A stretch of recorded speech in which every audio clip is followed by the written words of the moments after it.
Fertilisation को IVF treatment कहा जाता है। पहले इसे टेस्ट ट्यूब बेबी के नाम से भी जाना जाता था। इस प्रक्रिया को सर्वप्रथम प्रयोग पहली बार 1978 ईस्वी में इंग्लैंड में किया गया था। इन विट्रो फर्टिलाइजेशन एक ऐसा प्रोसेस है जिसके जरिए से लेबोरेटरी के अंदर फीमेल के एग और मेल के स्पर्म को आपस में फर्टाइल किया जाता है और इस फर्टाइल एग को यूट्रस में इम्प्लांट कर दिया जाता है।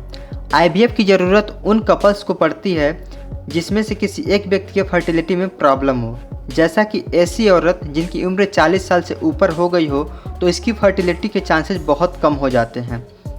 इसके अलावा ऐसी वुमेन जिनके फैलोपियन ट्यूब ब्लॉकेज हो गया हो या ओवरी में कोई प्रॉब्लम हो वो भी आईवीएफ के कैंडिडेट हो सकते हैं, जबकि मेल के अंदर ऐसे इंडिविजुअल आईवीएफ का सहारा ले सकते हैं जिनका स्पर्म काउंट कम हो या फिर स्पर्म मोर्टालिटी का कोई इशू हो।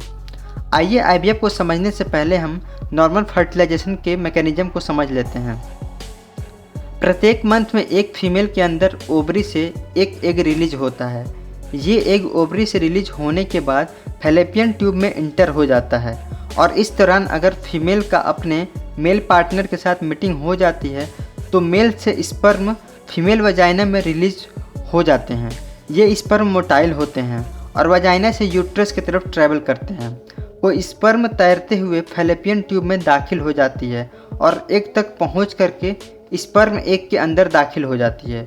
इस प्रोसेस को फर्टिलाइजेशन कहा जाता है।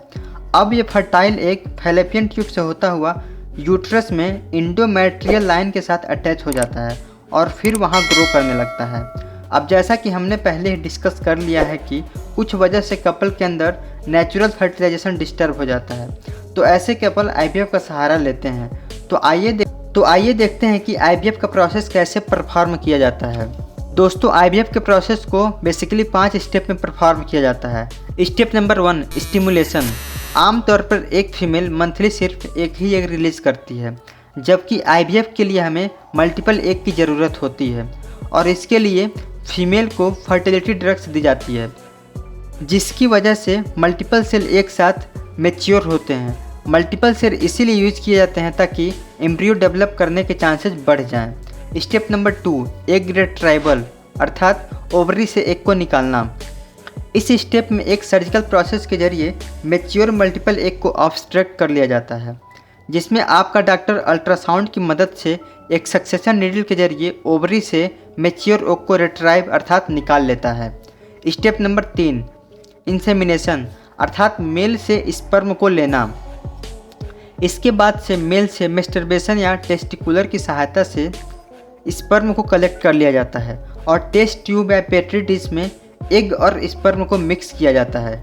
इस तरह से कुछ घंटों बाद ही फर्टिलाइजेशन का प्रोसेस पूरा हो जाता है, यानी स्पर्म एग के अंदर इंटर हो जाता है। इसके अलावा स्पर्म को एक निडल की सहायता से भी हम इंजेक्ट कर सकते हैं। Step number 4, embryo culture. Insemination के बाद डॉक्टर फर्टाइल एग को मॉनिटर करता है और ऐसे एग को सेलेक्ट कर लेता है जिसमें प्रॉपर डिवीजन हो रही हो। 3 से 4 दिन बाद अब ये एग एम्ब्रियो बन जाते हैं। Step number 5, transfer of embryo. अब कल्चर मीडियम से हेल्दी एम्ब्रियो को उठाकर एक पिन कैथेटर के जरिए यूट्रस में इंसर्ट कर लिया जाता है।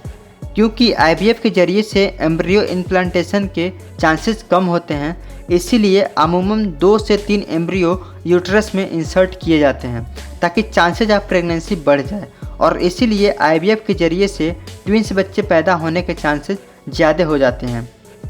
एम्ब्रियो ट्रांसफ़र करने के बाद 10 से 12 दिन के अंदर प्रेगनेंसी का पता हम ब्लड टेस्ट के माध्यम से लगा सकते हैं।